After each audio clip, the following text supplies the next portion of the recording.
Wala. Bilis. Oh. Ay. Tigas. Hindi siya kaya ng screw. Sisira lang screw mo dito. Subukan natin ng power tools. Ay. Gamitan natin ito.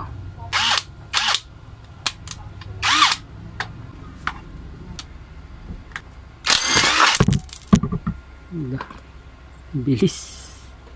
Balikan ko. Bilang ko lang muna nito sa shop.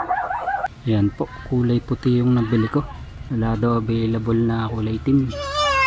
Sana pumayag yung may-ari.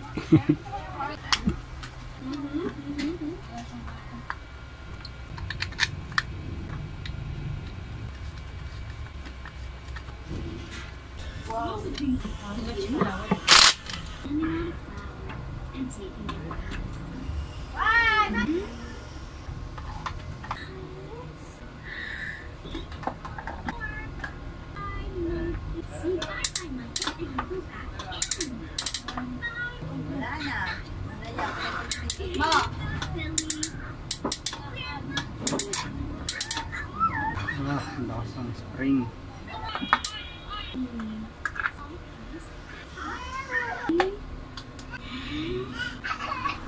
Yung up and down niya lang medyo maluwag.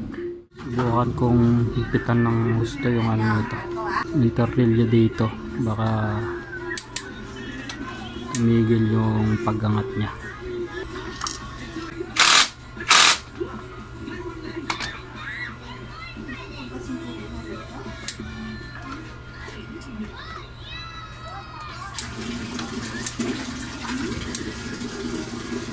Okay, kailangan pala mahigpit masyado yun. Okay na. Recommended ko gumamit kayo ng power tools sa mga gumagawa ng electric fan kapag yung leg ang sira. Kailangan niya to. Mahigpit masyado yung pagkakatornilyo dun sa ano, tornilyo ng leg sa motor. Kaya kailangan nyo ng power tools.